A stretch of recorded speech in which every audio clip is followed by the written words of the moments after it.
Hey, I'm Chinagona. I'm here with my friend Sean Porter. Hi, Sean. What's up? What's up, Tina? Peace. How you doing?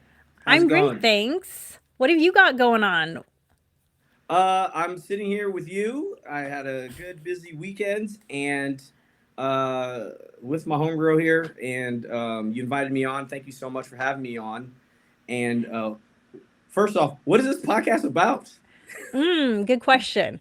So I just think that when people They're hear like, "Hey, how you the want this so podcast?" I was like, "Yeah, let's do it." I was like, "Oh, I have no idea what we're say talking about, but yes, I'm say there." yes to the I just say information. yes. That's I what it's all lead. about. That's it. I just think that when people know how the sausage is made, it makes the comedy more interesting. Sure. You know? Okay. Yeah, this is a comedy. Okay, we're talking inside baseball or Yes, kind of we're talking comedy sausage. Okay? comedy size. All right. Yes. Maybe Perfect. that means something different to me as a woman, but to Yeah. you as a guy. But how? No. Perfect. This is I love this No. is my favorite topic. So what inspired you to get into comedy? Uh, I got into comedy as a dare. To be honest with you, I started Oh, stand up I as a haven't heard dare. this story. Yeah. One of my closest friends dared me to go on stage, before that, I've always been a fan of stand up comedy. And like a student of it, a nerd of it. But even before I started, and I was in a different part of the entertainment industry before stand up. I was working behind the camera, and I have friends who are in the industry, other stand up comics, comedy writers, and I've always just gravitated and hung out towards them, and also just one day, friends are like, you gotta take this shit on stage. I'm sorry, Kate, can we cuss? Too Or late to ask now. Yeah, you can guess. okay, sorry, yeah. I was just like, you could bleep that. But so he's like, yeah, man, you guys talk this shit on stage.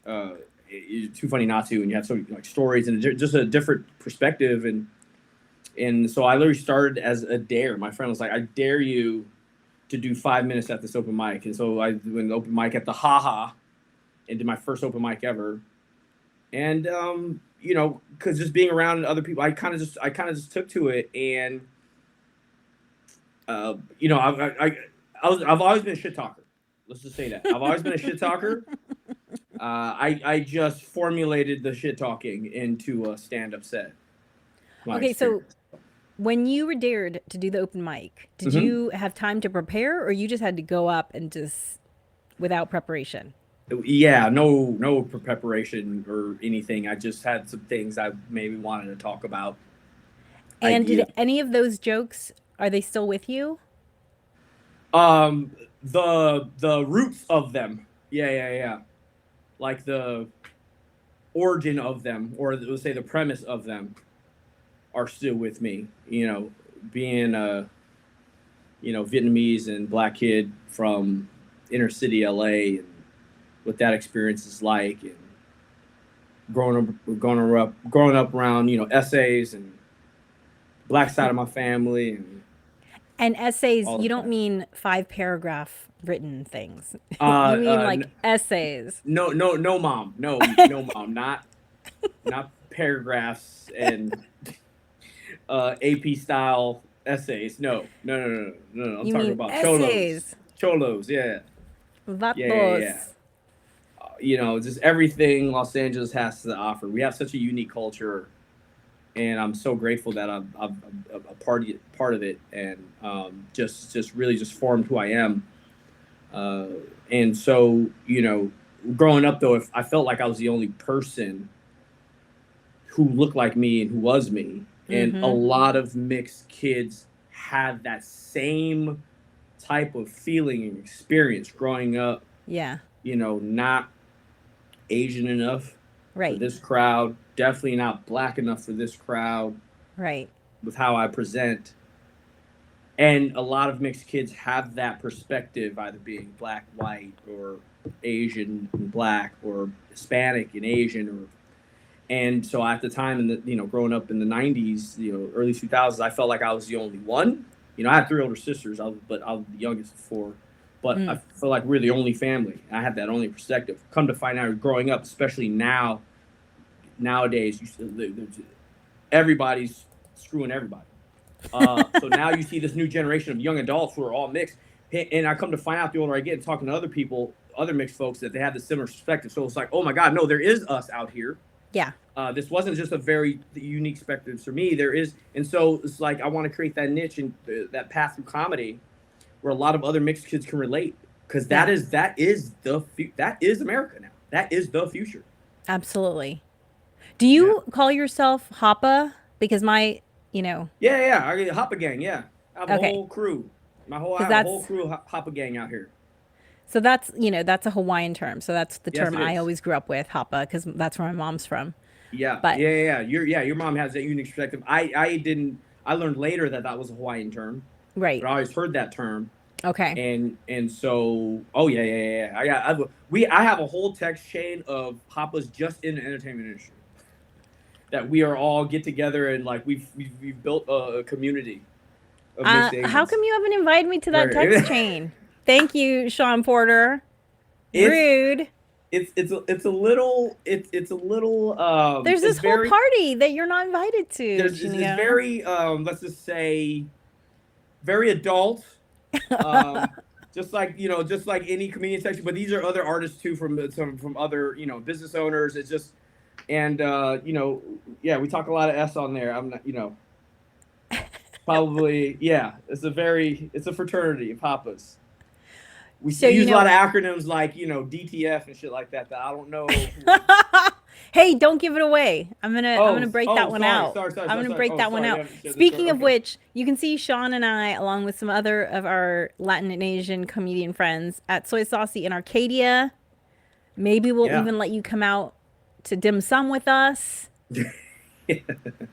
Astronaut City. You'll have to come out to find out why that's funny to us.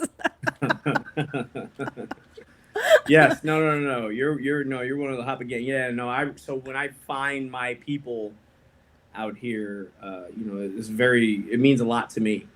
To like we got to stick together. So you had an interest in one of your jokes. You have an interesting insight into how Blasian babies come to be made. Oh yes. Do you want to share that? I always thought that was insightful. Yeah, thank you. Yes, war. That's how. That's the only way Blasian kids get made. We're all products of American imperialism. Whenever you see a black and Japanese person, a black and Korean person, a black and Filipino person, the first thing I ask is, let me guess, your father's a GI? That's usually the answer. Right. 9 times out of 10. Yeah. Now we're getting to a point where, as we continue to move forward in the early 2000s, now we're getting to post-war mixed Blasians. Yeah. Where now, we're just finding each other on the streets. It's not due to American imperialism, right, anymore. But well, one of my best friends, she's Japanese and black, and her husband is also Japanese and black. And she's like, yeah, we're going to go on vacation. We're going to do a heritage tour to the motherland. And I'm like, so where are you going? Right? Because there's options. And she's like, Japan. We're going to Japan. I'm like, okay, just clarify. Just making sure. Good. Yeah, and they, he's like, all right, this time we're going to Japan. Next year we're going to go to the other motherland. We have options. But for the longest time, that is literally the only way a black man could see the world, is to be in the front lines of war and American imperialism. I would not be here if it was not for the Vietnam War. I would literally not exist. Me or my family would not be here if it wasn't for this bullshit war. Wow, that's so interesting. Yeah, that's how crazy it is. Yeah, that is crazy. My parents would never. My father being from inner city Detroit, and my mother being from deep in the heart of Vietnam, Dialogue Vietnam. Those two are never meeting. Ever. Right. I would not be here if it wasn't for So. And have you spent time in Detroit or Vietnam? Detroit, not Vietnam, not yet. I was supposed to go last year. I had to postpone that. Due to my father getting sick again, but that's definitely in the cards. And they do English comedy shows there. You know, according to my mom, I have 200 plus cousins there. So So it there would you be go. You have a show already.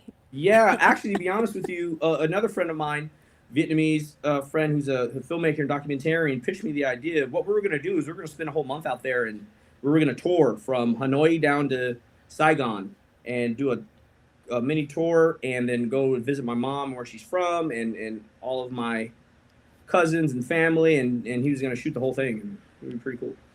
That's so interesting. So, 2027. Yeah, that's what we're going to do. and so does American comedy translate well? Because I feel like comedy is so cultural. It is very cultural. They're taken to it. The comedy, you know, American stand up comedy is very international now, and with as Vietnam is starting to really open up and be more warm to Western culture. You know, still communist, but like you know, Saigon now, or as they technically call Ho Chi Minh City, but Saigon Hmm. is now more like the Hong Kong of Vietnam, where Mm. it's center for Western and a lot of second, third generation Vietnamese people are moving back out there, starting businesses and stuff. So they're warming up to, and with that comes the internet, social media, and then that's where they see American stand up. So they're seeing Mm. it for the Right, first right, time, right. like it. Whether translators or not, that's up to us. That's up to Right. us comics Yeah. to make it work. So So what's your favorite comfort food? What's comfort food to you? I grew up primarily eating Vietnamese food. That was what my mom made at home, and What's that your was favorite dish? uh, I think like your bông tịch nông, which is like the vermicelli noodles and Mm. either barbecue pork or beef or chicken or you know the chaya, which is our egg roll. Mm-hmm. Um, you know, goikung is our spring rolls. All that stuff is so good to me. The sour melon ball soup. Me and my friend were just talking about that. How yeah, I I don't grew think up eating I've never had sour melon the sour ball. melon ball soup. I forgot what the Is that Vietnamese anything word like bitter was. melon? Bitter melon, yeah, sour melon or bitter melon, and it's like stuffed Okay, pork same. inside. Mm-hmm. And Mm-hmm. I grew up eating that, and you know, my Vietnamese friend is like, "Oh my god, I hated that." My mom used to make it never. I was like, "Dude, I love that. Oh, I'd eat it anytime." So like Vietnamese food, and then I had the black side of my family that I grew up with, and all of the all of the black cooking I got too at the same time. Because both my parents could cook, my uncles could cook, sisters could cook. So growing up with both of those culturally and food is like the best thing in the world. Yeah. You know? Yeah. I hear you. But whenever I'm traveling, Yeah. it's Chinese food that is the food that I miss, right? Like that's my comfort food after a certain amount of time. Like I love Mexican food, don't get me Yeah. wrong. But like if I'm homesick, it's Chinese food I want.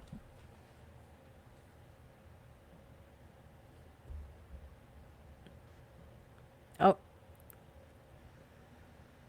Oh, did I? Oh, hopefully I you didn't froze glitch. for a Yeah, second. are we Okay, good? there you are. Okay, I'm good. Okay, so I want to make Yeah, we're sure. Hold good. on.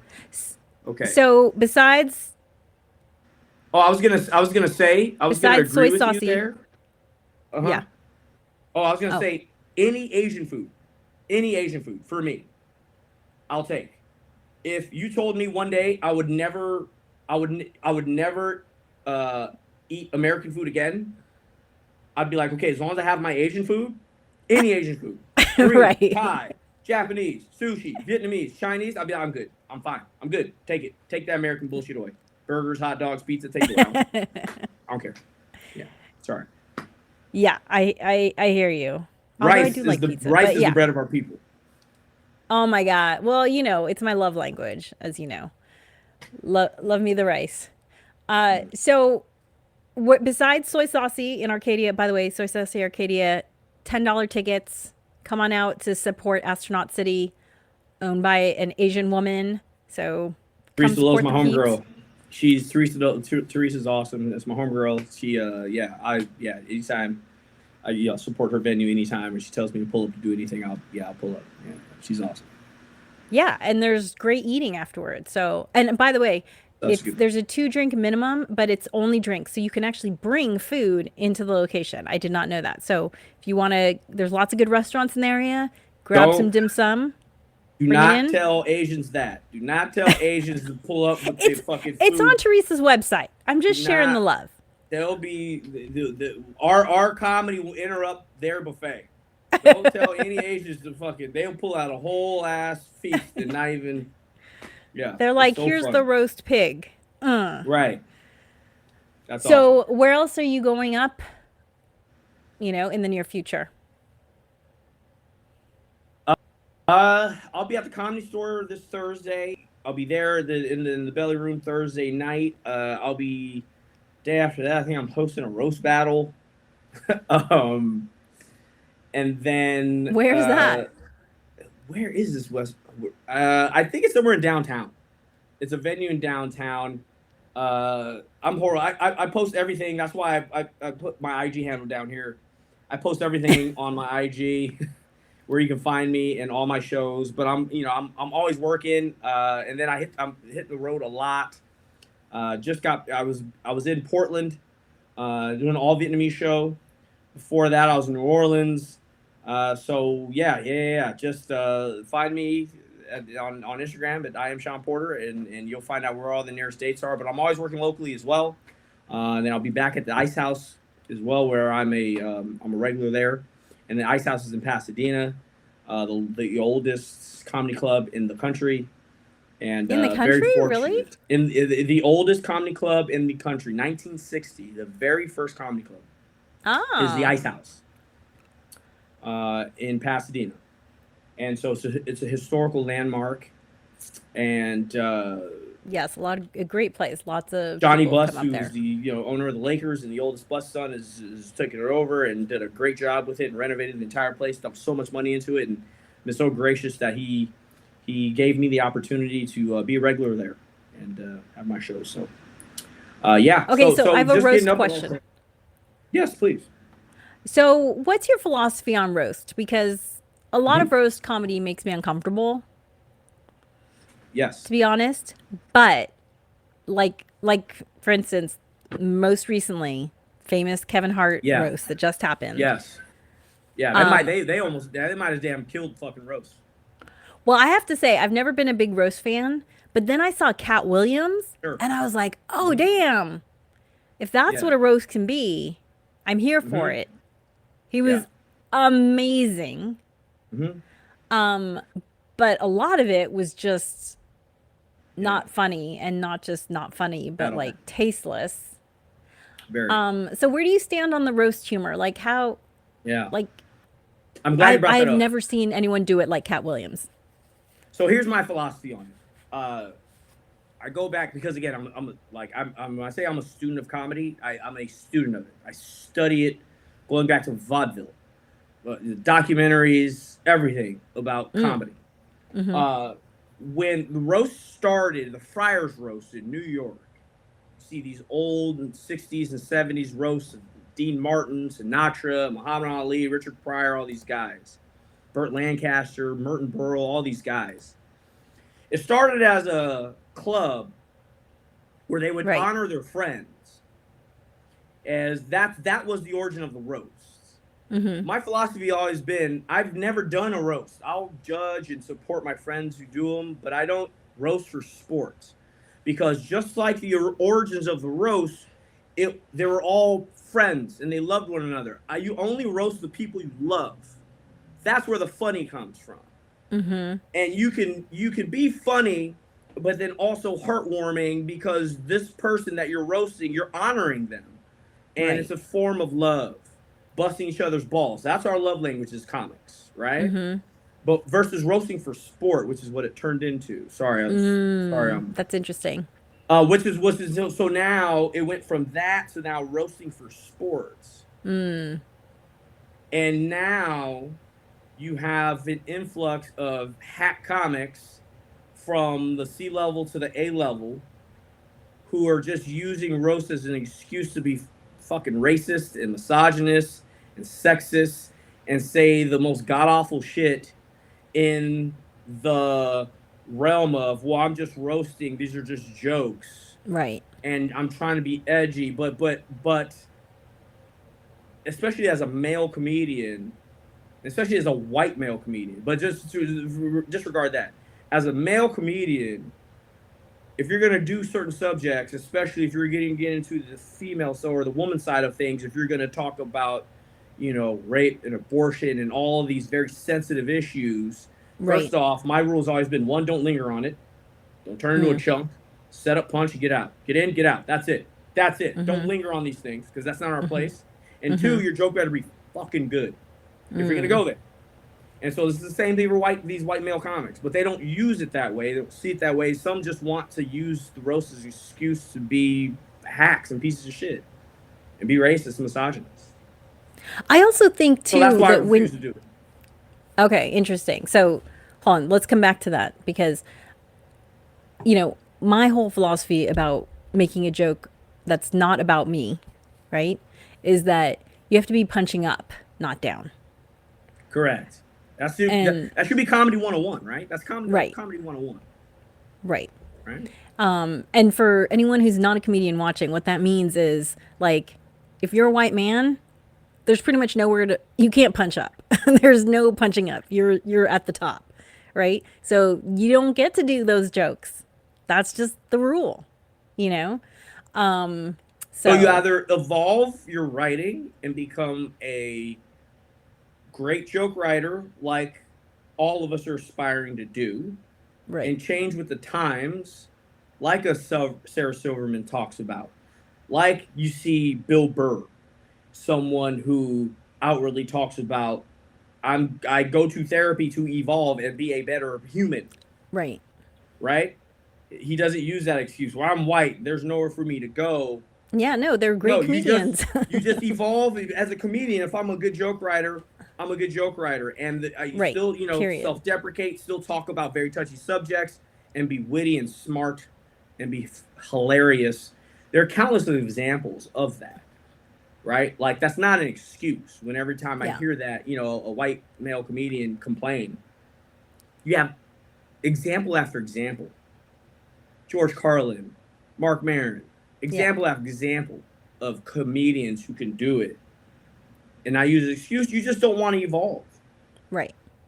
You Right. You just want to do the so, simplest, easiest thing. yeah. So it's like you're a hack. So you're hosting a roast, but you're not participating in a roast. Is that I'm right? judging. Then you're I'm judging it. Got I'm it. Got it. judging. Judging. Okay. Got it. Got it. Mhm. Well, thank you so much for joining me. This was so much fun, and I look forward to That's seeing it. you. Yeah, I like to We're keep it done short and already. sweet. You know the rule. Get off the What's the rule? stage before the audience is tired of listening to you. That's the rule. No, I thought the rule of successful podcast, hour-long podcast, and meander through everything and talk about everything and give your No. Those are the uninformed white opinion males. on everything. Oh, see, that's where, yeah, I've been getting my information.